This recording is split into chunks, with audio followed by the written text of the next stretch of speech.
pode se sentar.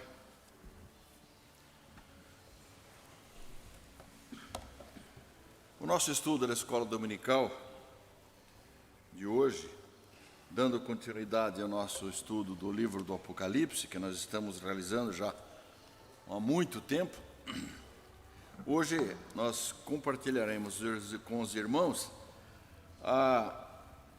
o capítulo 20 do livro do Apocalipse. Capítulo 20. E esse capítulo merece aqui uma dedicação bastante especial, muito especial. Porque conforme nós estamos vendo, já há algum tempo, nós temos que entender perfeitamente a configuração de como é o livro do Apocalipse. São histórias semelhantes, contadas de um modo progressivo, mas que se completam no livro. Então, o texto da palavra de Deus nos diz: Então vi descer do céu um anjo que tinha na mão a chave do abismo e uma grande corrente.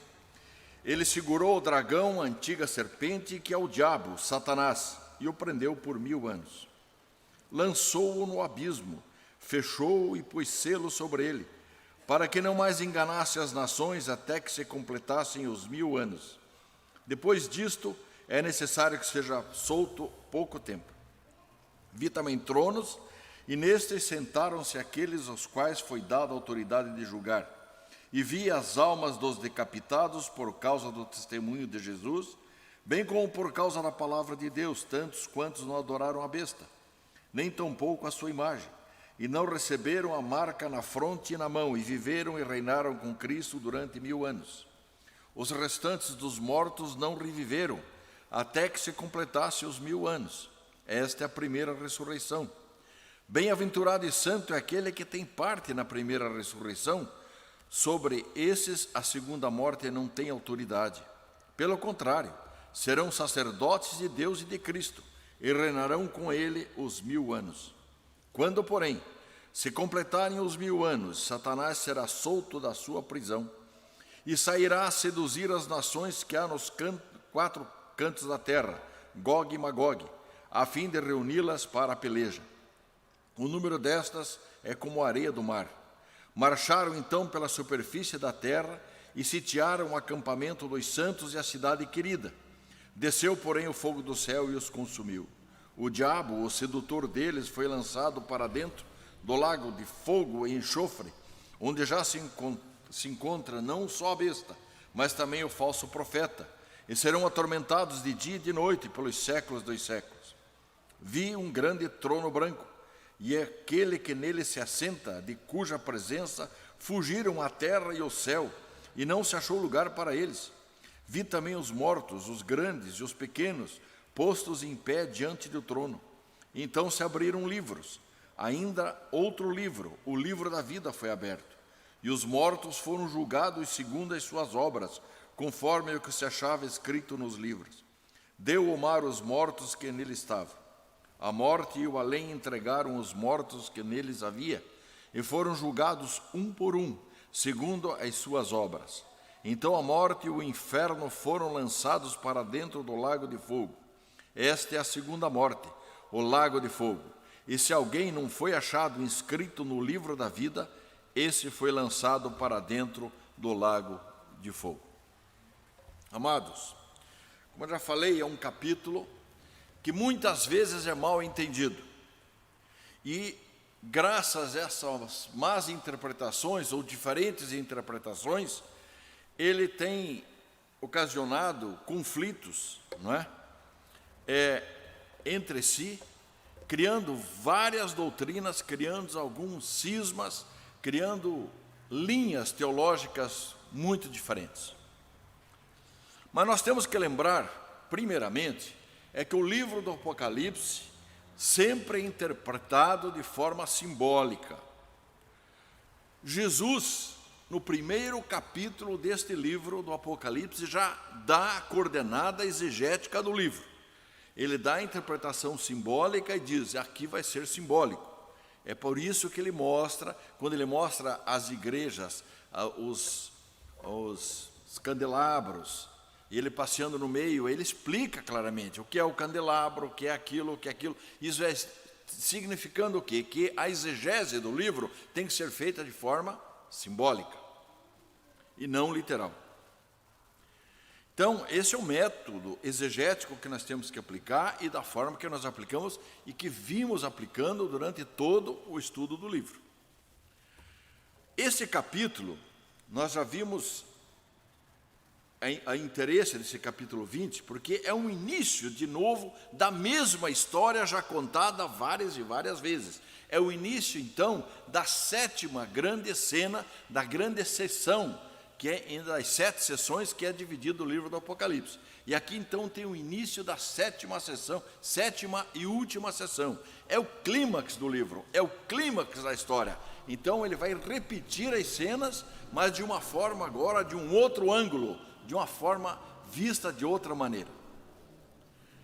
E esse capítulo, ele faz, na verdade, um resumo de toda a história. E ele, então, se divide, esse capítulo, em 4 grandes cenas. Imaginem um teatro, vocês vendo 4 grandes cenas diferentes, mostrando aquilo que, de fato, conta a história do livro do Apocalipse.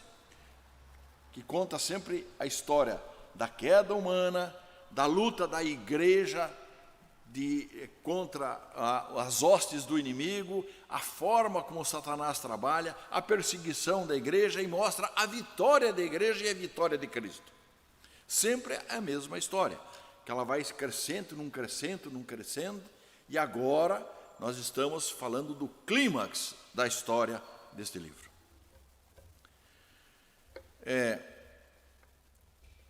Esse capítulo é o mais polêmico, porque essas diferentes interpretações desse texto, têm ocasionado divisões entre as igrejas.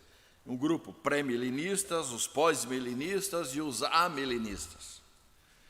E aqui se dividem basicamente aqueles que interpretam os 1000 anos de forma literal e os que interpretam 1000 anos de forma simbólica.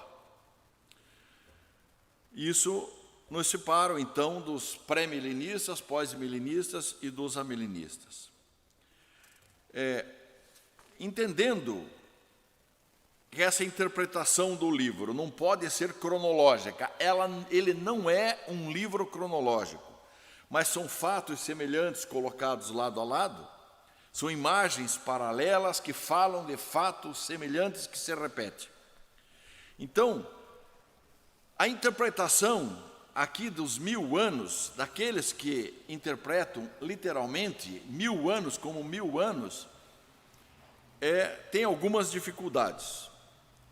Dificuldades que nós podemos mostrar, então, porque aqueles que acham que 1000 anos é literal.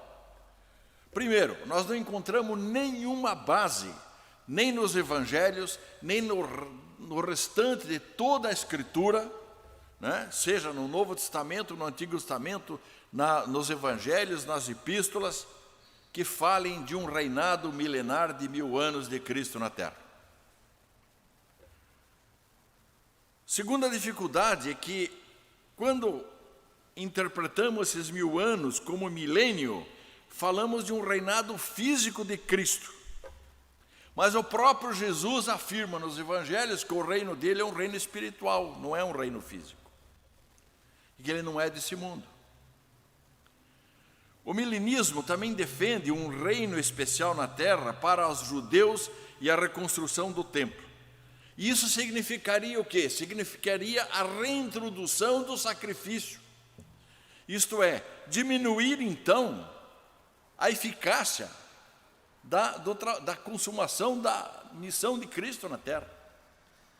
Jesus não falou na cruz que está tudo consumado? Ele não tem que fazer de novo isso. Seria uma volta. E seria de novo fazer separação entre judeus e gregos, judeus e gentios. Coisa que já não existe mais.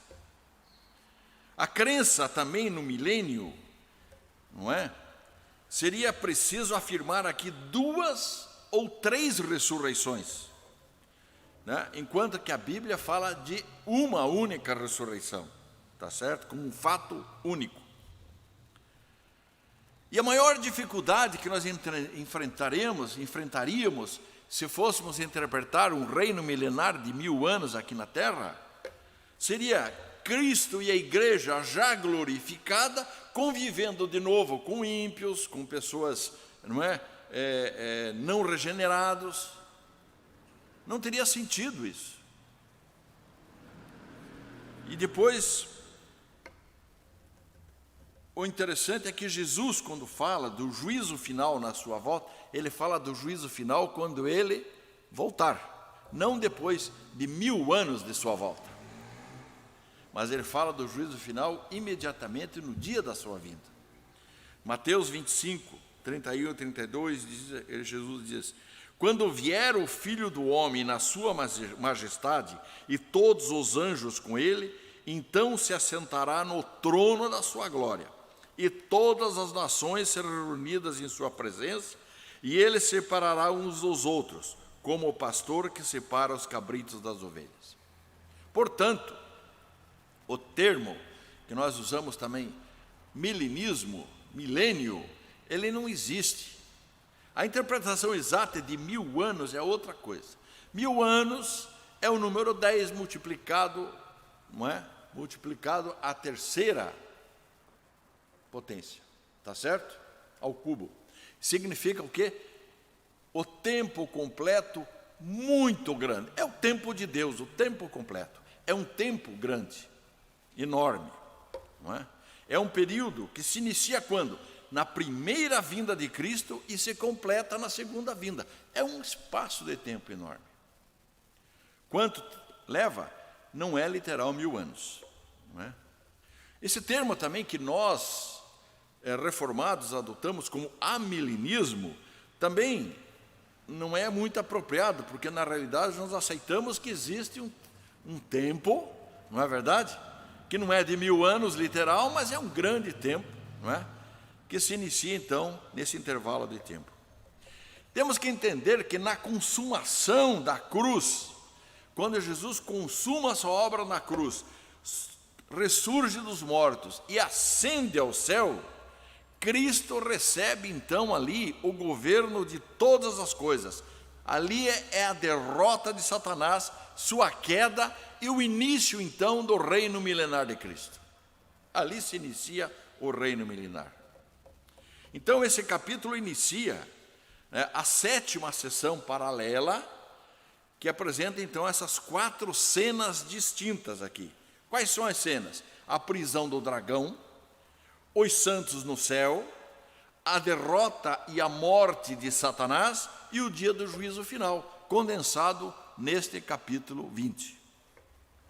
E a primeira cena é essa, é a prisão de Satanás, que remonta, não é cronológico, ele não vem imediatamente, cronologicamente, após o capítulo 17. Inicia-se uma outra cena aqui, e volta-se ao tempo lá do início. Lá no início, a prisão de Satanás acontece quando? Quando Jesus ascende aos céus. Lá no início, quando Jesus então tem a vitória. Lá é a derrota de Satanás. Então vejam bem, 20, verso 1.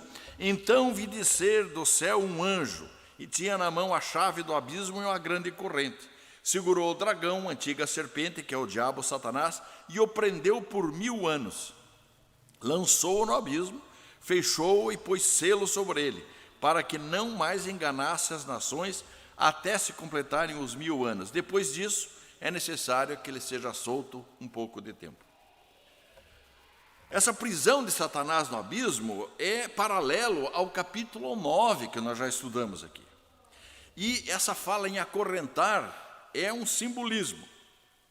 É apenas um simbolismo. Porque se Satanás é um espírito, não há forma de acorrentar um espírito. Não pode ser literal. Não é uma interpretação literal. Uma interpretação literal, não há como justificar isso. Mas significa o quê? Que o anjo, com a autoridade dada por Deus, dominou Satanás e o amarrou, não no sentido literal, mas numa restrição figurativa. De modo que Satanás está restrito na sua ação, incapaz de executar sua perversidade como ele fazia antes de ser restringido, antes de ser limitado, não é? Quer dizer, o dragão, ou Satanás aqui, não está fora da cena, mas está restringido, ele está limitado nas suas ações. Lutero já falava isso. Lutero já nos dizia que Satanás é um cão na coleira de Deus. Ele estaria limitado, estaria como nós temos essas correntes para levar cachorro hoje. Não vê, moçada? Vai até onde o dono permite. Ele anda até onde se vai. Isso que Deus faz nesse sentido de amarrar Satanás, de limitar a ação de Satanás. Não é? Isto é, Satanás age, ele está agindo, ele está no meio, agindo, mas limitado. Ele age mediante a permissividade de Deus. Deus não perde o controle. Nós não somos dualistas. E dualismo não existe. Aquele dualismo em que Satanás briga com Deus, um puxa de um lado, um puxa do outro. Nós somos induzidos muitas vezes a isso, desde criança, nas historinhas. Não é? Quando nós vemos aqui o diabinho, é aqui um santinho, e brigando. Não é assim. Deus está no controle. Deus tem controle absoluto de tudo. E o próprio Satanás age de acordo com a vontade de Deus e a serviço de Deus. Ele não sabe disso. Ele acha que ele é contra Deus. A briga dele é com Deus. Mas no final dos tempos, lá no juízo final, ele vai cair na realidade de que ele também serviu a Deus. Satanás age de acordo com a vontade de Deus. Deus é absoluto. Jesus já ensina isso lá em Mateus 12, nos versos 28 e 29, dizendo: se, porém, eu expulso demônios pelo Espírito de Deus, certamente é chegado o reino de Deus sobre vós. Ou como pode alguém entrar na casa do valente e roubar-lhe os bens sem primeiro amarrá-lo? E então lhe saqueará a casa. Isto é a igreja, é Deus agindo, mas para fazer isso, para que a igreja pudesse ter essa autoridade, seria necessário o quê? Amarrar Satanás, limitar a ação de Satanás. Então ele está agindo, rugindo como leão, buscando pecadores, não é? Mas só vai até onde Deus permite. Então, se nós entendemos que essa ação de amarrar Satanás é simbólica, os 1000 anos também tem que ser simbólico. Nós não podemos ter 2 pesos e 2 medidas na interpretação, não é? E simbolicamente o Salmo 90 já nos ensina isso. Pois 1000 anos aos seus olhos são como um dia de ontem, que se foi, e como a vigília da noite. Isto é, para Deus o tempo é relativo. Por quê? Porque nós temos que entender, dentro da nossa concepção prática, de que Deus está fora do tempo. Não existe tempo para Deus. Tempo é uma criação de Deus também. Ele está fora do tempo. Quem criou o tempo foi Deus. Ora, se Deus está fora do tempo, nós também, na nossa glorificação com Deus, estaremos fora do tempo. Então não há cronologia na história. Estaremos fora. Tudo já aconteceu, tudo acontecerá e estará acontecendo ao mesmo tempo. Nós estamos fora do tempo. Um pouco difícil de entender, mas aqueles que estudam física um pouquinho vão perceber isso, não é? É interessante que Jesus, em todos os textos escatológicos que ele falou, ele nunca citou reino milenar na terra. Porque não é isso que está ensinado na palavra de Deus. Então, essas frações descritas, lançar no abismo, fechou e selou, não é? Expressam o quê? A finalidade de tirar de Satanás o poder que ele tinha, né, até a obra de Cristo. Ele tinha poder até a obra de Cristo. A partir daí, quando o diabo foi expulso do céu e arremessado para a terra, ele perdeu a autoridade que ele possuía. No capítulo 12 do Apocalipse, lá no verso 9, nós já vimos isso. E foi expulso o grande dragão, a antiga serpente, que se chama Diabo e Satanás, o sedutor de todo mundo. Sim, foi atirado para a terra e com ele os seus anjos. Então, vamos lembrar, meus irmãos, lá no retorno dos 70, na história dos 70, quando Jesus manda os 70 evangelizarem, não é? Fizeram de 2 em 2 e tal, eles voltaram o quê? Admirados como os demônios se submetiam à ação deles.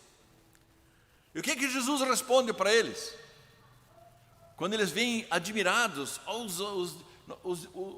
os diabos se submetem à nossa ação, que eles voltaram maravilhados. Qual foi a resposta de Jesus? Não é? Qual foi a resposta? Jesus disse o quê? Eu vi Satanás caindo do céu. Não foi isso que Jesus falou? Por isso vocês têm autoridade, porque Satanás já está amarrado, já caiu, já aconteceu isso. Tá certo? Lá Jesus já explica, né? Então, não é? Quando ele diz lá em Lucas 10, 17 e 18, quem quiser depois pode conferir isso aqui. Não é? A queda de Satanás, então, acontece quando? Quando Cristo ascende aos céus.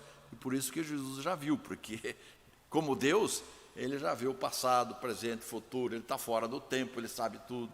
Não é isso? E qual o motivo disso? Por que para quê? Para não enganar as nações. Ora, no Antigo Testamento, a ação, somente Israel, a nação de Israel, tinha a revelação de Deus. Somente eles, era o povo eleito que tinha a revelação de Deus, não é? Mas depois da obra redentora de Cristo, não é certo? Jesus ascende aos céus, e Satanás então está agora fazendo o quê? Impedido, tá certo? Ele está restringido, ele não consegue impedir o avanço da igreja, ele não consegue mais impedir o avanço do evangelho nas demais nações. É por isso que nós temos missões, não é verdade? O reverendo Diniz aí mostra o caminho certo de como ele está fazendo. Por quê? Porque Satanás está restrito. É por isso que a igreja avança. Ele não tem mais poder sobre a igreja. As portas do inferno não podem prevalecer mais contra a igreja a partir dessa data, porque Satanás aqui está amarrado e não pode mais enganar as nações. É por isso, não é?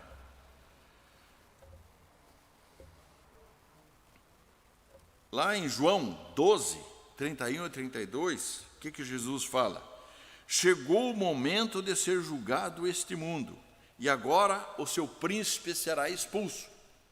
Quem é o príncipe expulso? Satanás. E quando for levantado da terra, atrairei todos para mim. Satanás não tem mais poder, tá certo? E vejam lá, em Mateus 28, 18 e 2. Jesus, aproximando-se, falou-lhes, dizendo: toda autoridade me foi dada no céu e na terra. Ide, portanto, fazei discípulos em todas as nações, batizando-os em nome do Pai, do Filho e do Espírito Santo, ensinando-os a guardar todas as coisas que vos tenho ordenado. E eis que estou convosco todos os dias, até a consumação do século. Ou seja, o que significa? Toda autoridade no céu e na terra, tá certo? Foi dada a Jesus.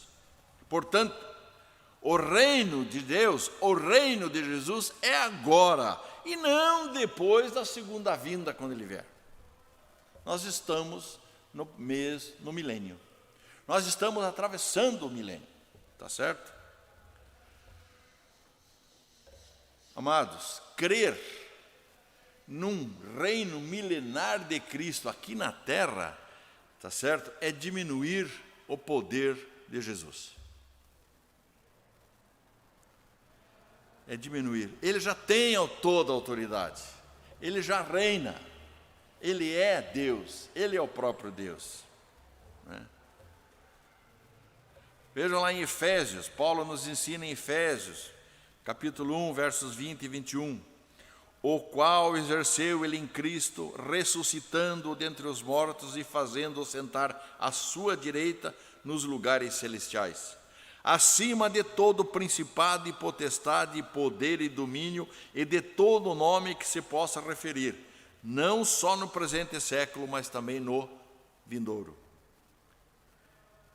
Então, entendemos isso, que Satanás está amarrado, está limitado, não está mais podendo enganar as nações, a igreja está prevalecendo, o evangelho está sendo pregado, as pessoas estão sendo convertidas, não é?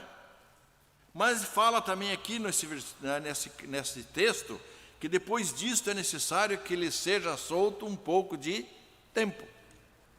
Então, esta já é a terceira vez que nós vemos no livro Apocalipse essa história de um pouco de tempo. É a repetição da história. Nós vimos no capítulo 6, no capítulo 12, e agora estamos vendo aqui de novo no capítulo 20.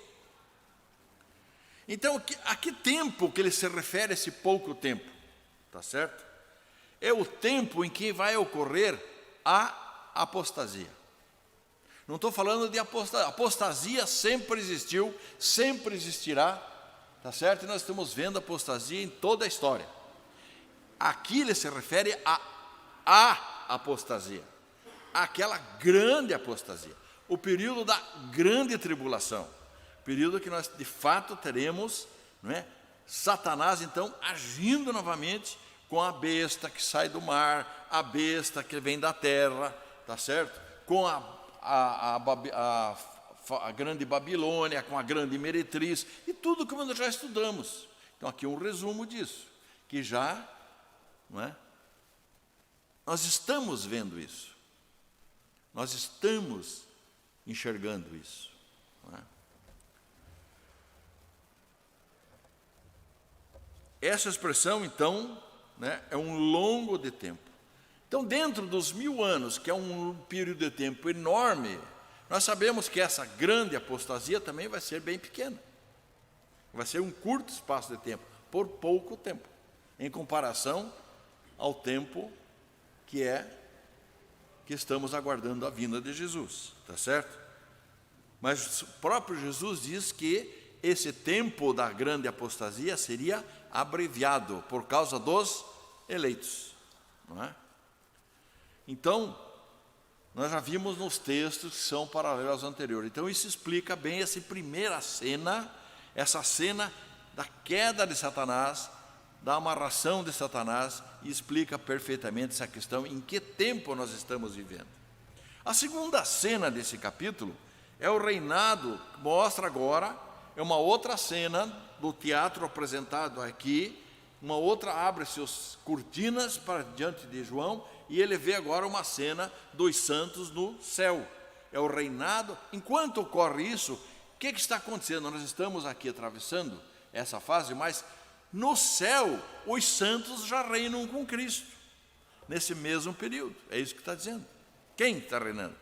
Vi também tronos, no versículo 4 lá, vi também tronos, e nestes sentaram-se aqueles aos quais foi dada a autoridade de julgar. Vi ainda as almas dos decapitados por causa do testemunho de Jesus, bem como por causa da palavra de Deus, tantos quantos não adoraram a besta, nem tampouco a sua imagem, e não receberam a marca na fronte e na mão, e viveram e reinam com Cristo durante 1000 anos.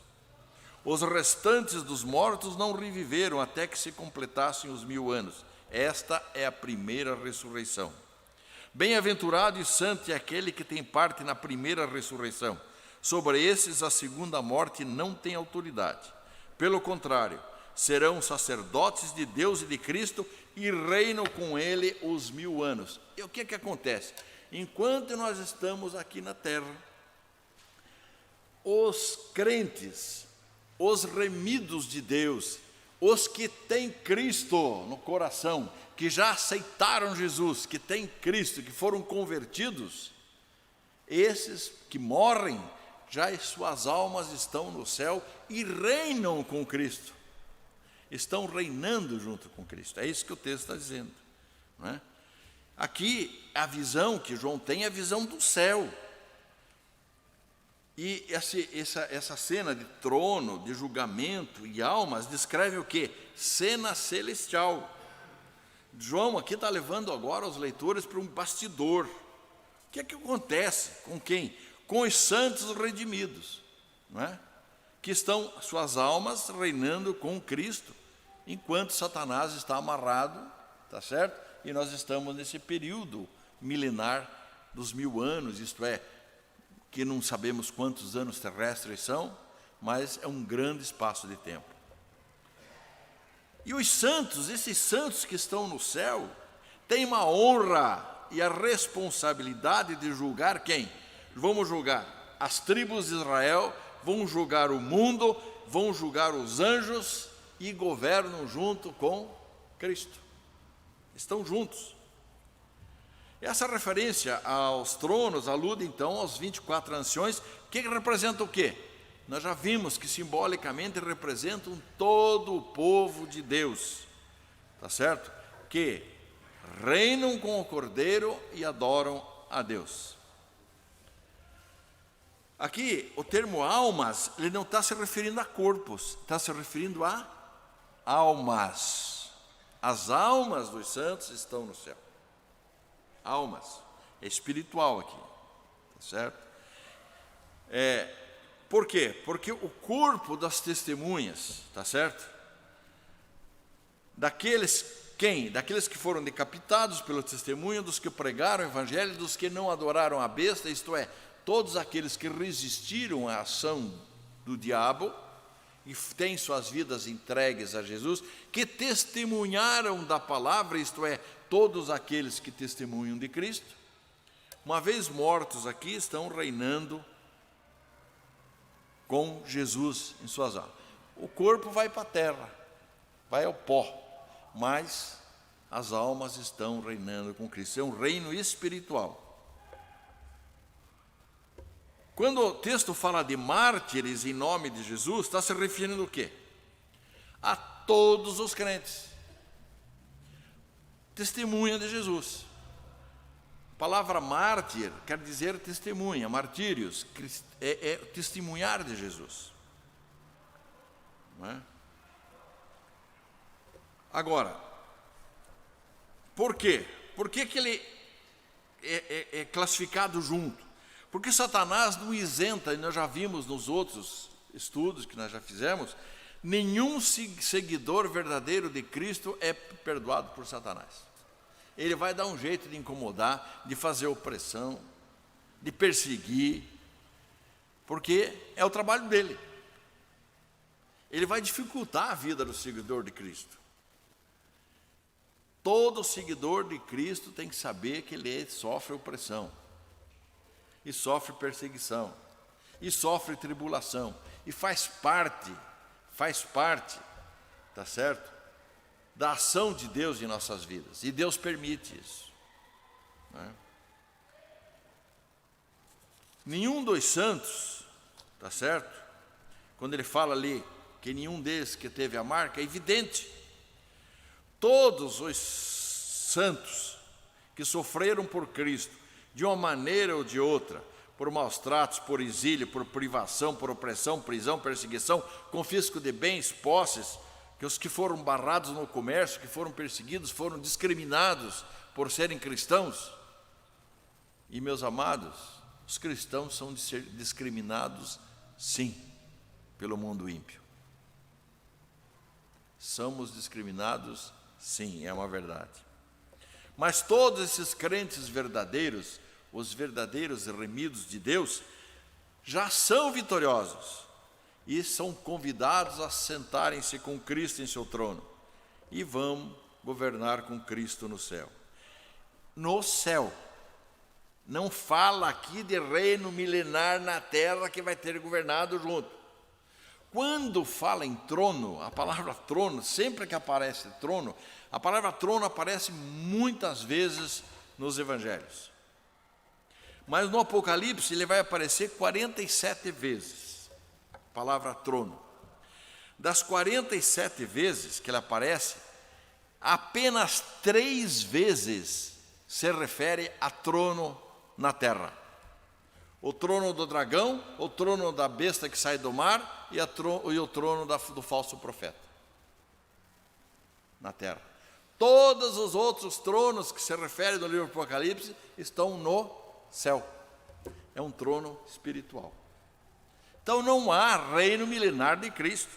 Não há sentido nenhum Cristo vir aqui para a terra, ter que ir para Jerusalém, implantar um reinado, e vai lá distribuir, vai ficar governando e tratando com seus ministros, e nomeando ministro, brigando com o STF lá de Jerusalém, e aquela coisa. Isso não é ação de Deus. Não tem sentido nenhum essa interpretação. Agora, vejam bem que fala no versículo 5. Os restantes dos mortos não reviveram até que se completassem os 1000 anos. Esta é a primeira ressurreição. Isto é, essa é a ressurreição dos crentes. Primeira ressurreição. Vai passar os 1000 anos que nós estamos vivendo nesse período. Isso significa o quê?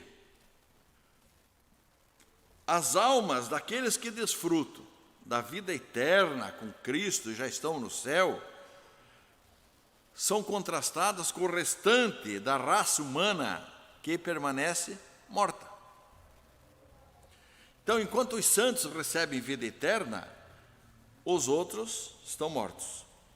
Por quê? Porque são cortados da fonte da vida e vão ser condenados a viver separados de Deus. Essa é a frase, esta é a primeira ressurreição.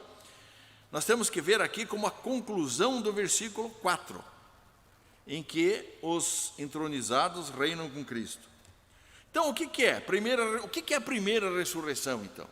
Primeira ressurreição é uma ressurreição espiritual, que significa a vida eterna com Deus. Quando que acontece essa ressurreição espiritual? Quando o Espírito Santo toca o eleito de Deus, e a pessoa é convertida a Jesus Cristo, e ele não é vivificado de novo, ele não renasce de novo, é a primeira ressurreição. Isso é a primeira ressurreição. É uma ressurreição espiritual, que só o remido de Deus tem, essa experiência de ressurreição espiritual. Não é?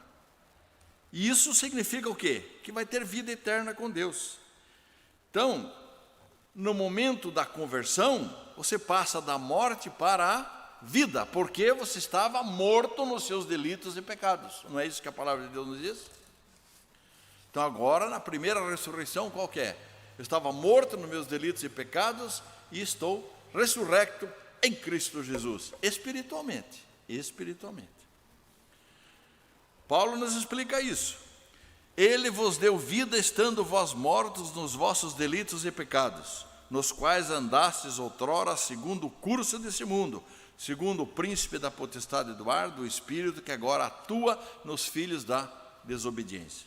Ou seja, os que pertencem a Cristo morrem uma vez, mas ressuscitam duas. Tá certo? Uma ressuscitação espiritual, e depois eu tenho a ressurreição física na volta de Jesus ainda. Meu corpo vai se unir à alma e reinaremos junto com Jesus. 2 vezes, tá certo? Os que não têm Cristo no coração e que rejeitam Jesus, morrem 2 vezes, fisicamente e espiritualmente, a segunda morte. Dá para entender bem? Ficou claro, né? Então, os crentes mortos, na volta de Jesus, terão, depois da primeira ressurreição espiritual, que já estão no livro da vida, agora terão a ressurreição, na volta do final dos 1000 anos, a ressurreição do corpo físico. É isso que Jesus diz aqui, explica. Bem-aventurado e santo é aquele que tem parte na primeira ressurreição. Sobre esses a segunda morte não tem autoridade. Pelo contrário, serão sacerdotes de Deus e de Cristo e reinam com ele os 1000 anos. Tá certo? Então essa é a quinta bem-aventurança aqui do do livro do Apocalipse, né? E se aplica a todo o povo justificado, tá certo? Servem Jesus como sacerdotes, como reis, né? E se reinarão com ele. Pedro já nos ensina isso, não é isso? Vós, porém, sois raça eleita, sacerdócio real, nação santa, etc, etc. Não é isso? Pedro já nos explica isso. Então isso termina a segunda cena. E entra a terceira cena nesse capítulo. Qual é a terceira cena? A destruição final do dragão. Ele vai contar de novo. Agora a destruição final do dragão, de Satanás, que é figura principal aqui do capítulo, tá certo? É a destruição final. Nós já vimos lá a destruição da besta, a destruição do anticristo, a destruição, né, do falso profeta, da queda da grande Babilônia, da grande meretriz, etc, etc. E agora é o final de Satanás aqui que ele vai mostrar. E quando, porém, se completarem os 1000 anos, isto é, quando Jesus de fato voltar, Satanás será solto da sua prisão e sairá a seduzir as nações que há nos 4 cantos da terra, Gog e Magog, a fim de reuni-las para a peleja. O número destas é como a areia do mar. E marcharam então pela superfície da terra, sitiaram o acampamento dos santos e a cidade querida. Desceu, porém, fogo do céu e os consumiu. O diabo, o sedutor deles, foi lançado para dentro do lago de fogo e enxofre, onde já se encontram não só a besta, como também o falso profeta, e serão atormentados de dia e de noite pelos séculos dos séculos.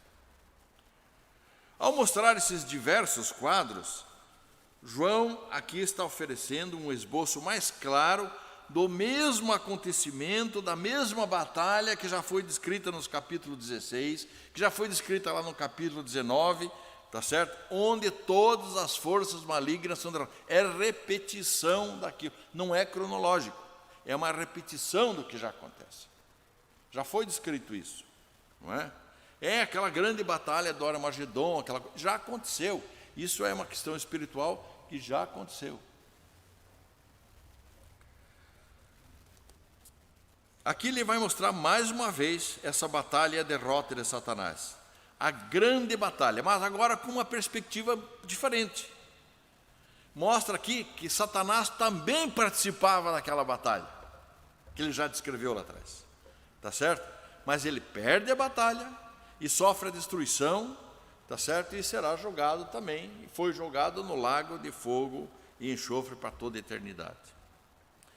Então, meus amados, a queda da grande Babilônia, a destruição da meretriz, a destruição das 2 bestas, como nós já vimos, do anticristo, e a destruição de Satanás acontecem sempre ao mesmo tempo, tá certo? Mas descritos no livro de formas e posições diferentes. Mas não é cronológico, não é sequencial cronológico. João aqui faz uma alusão aqui a Ezequiel, falando de Gog e Magog e tal, não é? Por quê? Porque é um exemplo lá no livro de Ezequiel, onde as forças do mal, do povo do mal, ia contra o povo de Deus apenas, não é?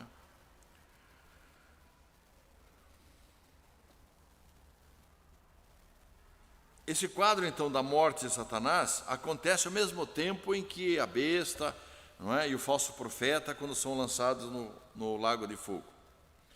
Todos eles estavam travando a mesma batalha, tá certo? Foram vencidos e destruídos nesse período curto de tempo em que nós viveremos, ou já estamos até vivendo, a grande apostasia. Certo? Os sinais dos tempos, às vezes a gente fica pensando se já não estamos entrando nisso, não.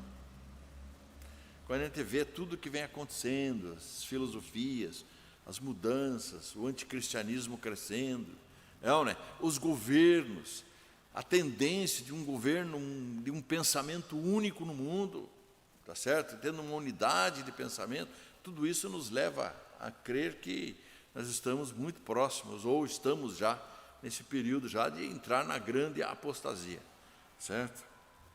Quanto tempo vai levar? Não sabemos e nem podemos prever nada. Então, João retrata então nessa cena o quê? Satanás como o grande perdedor da coisa. Tá certo? Aquele mesmo Satanás que lá no capítulo 12 tentou destruir a criança, que nós vimos lá no Apocalipse. Tá certo? Travou a batalha lá e perdeu.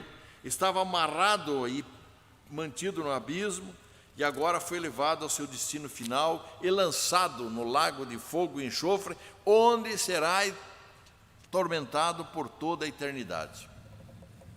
E por último, nesse capítulo, ele termina aqui com a cena do juízo final. Tá certo? Então, o que é a cena do juízo final? De 11 a 15. Eu vi um grande trono branco e aquele que nele se assenta, de cuja presença fugiram a terra e o céu, e não se achou lugar para eles. Vi também os mortos, grandes e pequenos, postos em pé diante do trono. E então se abriram livros, ainda outro livro, o livro da vida foi aberto, e os mortos foram julgados, segundo as suas obras, conforme o que se achava escrito nos livros. Deu o mar os mortos que nele estavam. A morte e o além entregaram os mortos que neles havia, e foram julgados um por um, segundo as suas obras. Então a morte e o inferno foram lançados para dentro do lago de fogo, e esta é a segunda morte, o lago de fogo. E se alguém não foi achado inscrito no livro da vida, este foi lançado para dentro do lago de fogo. Então aqui, esse quadro mostra o quê? O julgamento, um aspecto celestial do julgamento final, do juízo final. É o fim dos tempos. É o fim da história do mundo, que ele está contando aqui. O plano de Deus foi cumprido, tudo o que deveria acontecer já aconteceu, foi concluído, e agora Deus chama todos para o juízo. E abertos os livros, todos são julgados de acordo com a justiça divina, um por um. Ele fala aqui, um por um, julgamento individual, não é coletivo. Então, João aqui mostra o trono de Deus, numa cena tão solene, mas tão grande, que a criação toda passará por mudanças, né? E será afetada de tal maneira que as estrelas cairão, os montes vão fugir, né? Ou seja, ele está dizendo o quê? Os acontecimentos são muito grandes, são tão grandiosos que não há como descrever. A cena do juízo final, a vinda de Jesus Cristo, vai ser uma coisa tão espetacular que não há como descrever. Será uma coisa indescritível, não é? Onde o universo se encolherá, isto é, serão recolhidas as estrelas, é isso que ele diz, não é? E os homens não encontrarão abrigo, os mortos se levantarão, haverá uma ressurreição geral, tá certo? Todos os que já morreram, tá certo? Desde que Deus pronunciou a maldição sobre a raça humana, terão que comparecer diante do juiz de toda a terra. Todos, pequenos e grandes. Pode ser o mais humilde ao mais importante. Todos os homens. Não é? E aqui ele fala de livros abertos, que registram boas e más obras. E cada um receberá uma recompensa de acordo com a obra de cada um. Isso não significa a salvação por obras, mas apenas um demonstrativo por que você está sendo julgado. Eu sempre digo o seguinte, se nós analisarmos qual é a soma dos nossos pecados da nossa vida,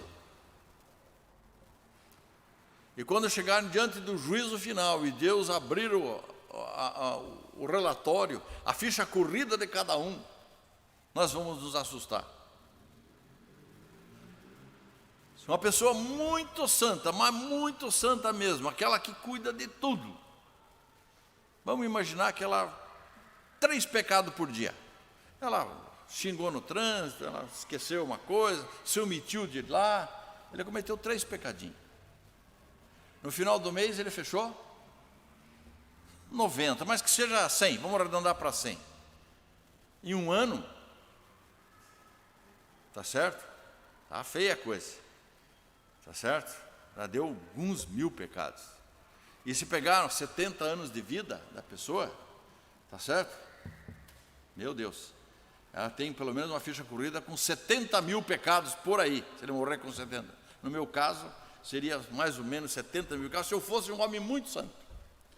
Puxa a minha ficha corrida, Deus vai puxar, está vendo aqui, ó. O que você merece?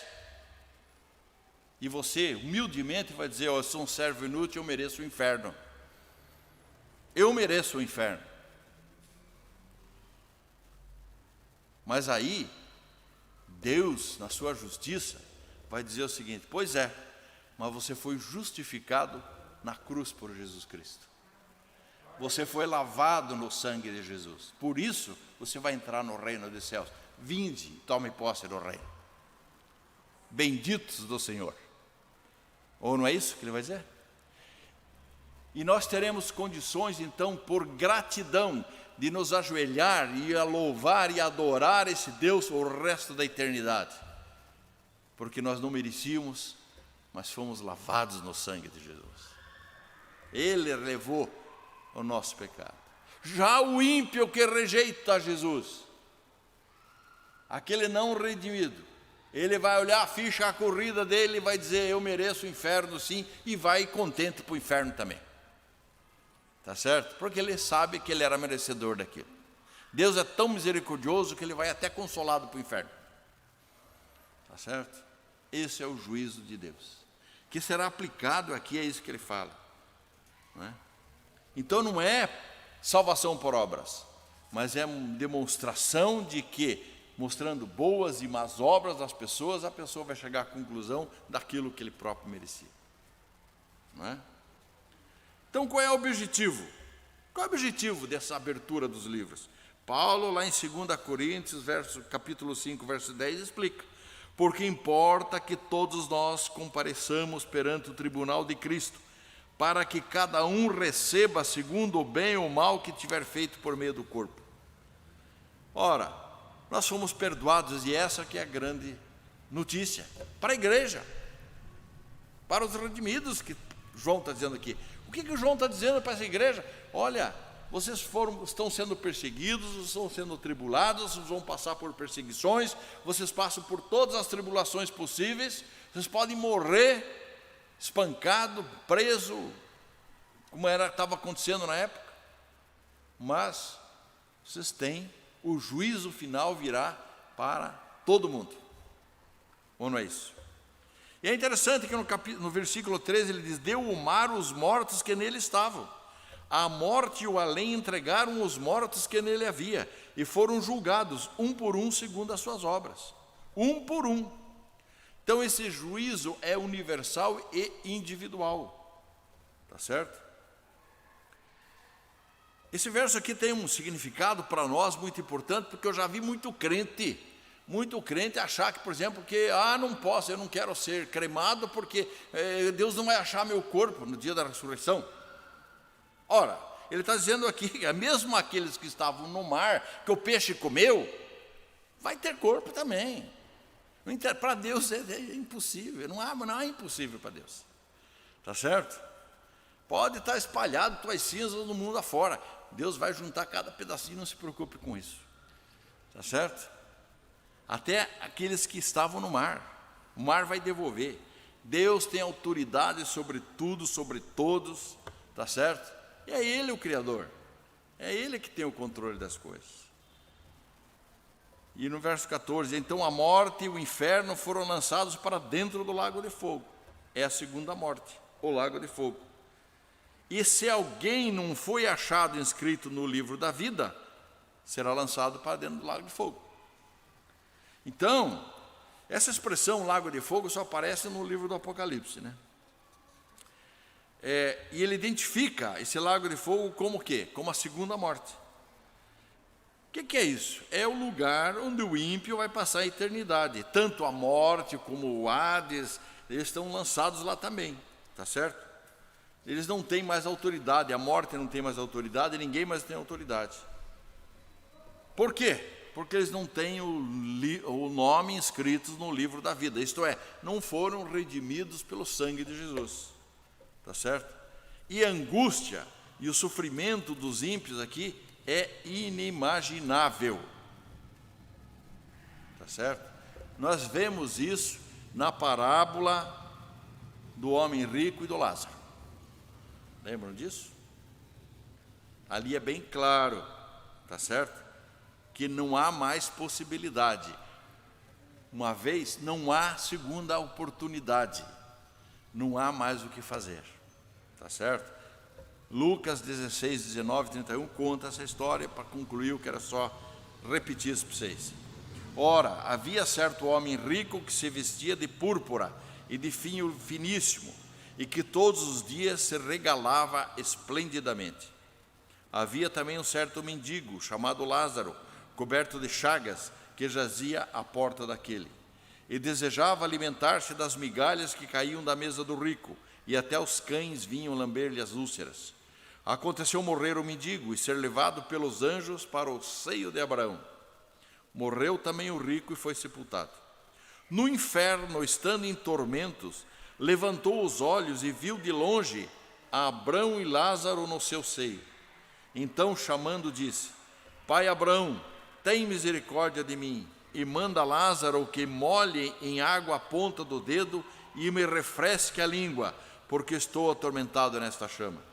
Disse, porém, Abraão: Filho, lembra-te de que recebeste os teus bens em tua vida, e Lázaro igualmente os males.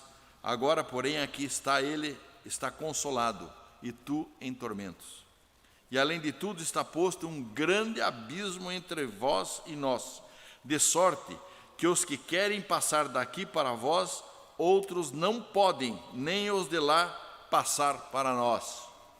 Então replicou: Pai, eu te imploro que mandes a minha casa paterna, porque tenho 5 irmãos, para que lhes dê testemunho, a fim de não virem também para esse lugar de tormento.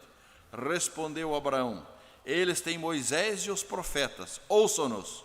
Mas ele insistiu: Não, pai Abraão, se alguém dentre os mortos for ter com eles, arrepender-se-ão. Abraão, porém, respondeu: Se não ouvem a Moisés e aos profetas, tampouco se deixarão persuadir, ainda que ressuscite alguém dentre os mortos. Qual é o significado?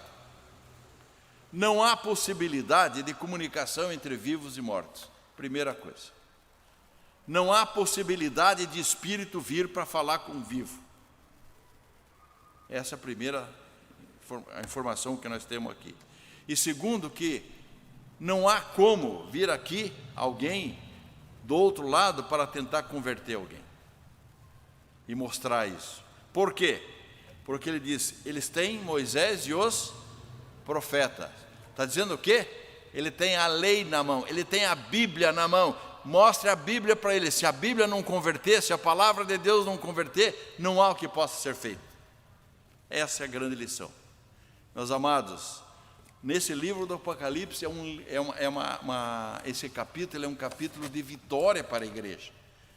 É um linimento para nossas almas. Saber que os crentes em Cristo Jesus, aqueles que estão remidos pelo sangue de Jesus e lavados por Ele, já estamos todos inscritos no livro da vida. Que Deus nos abençoe. Amém?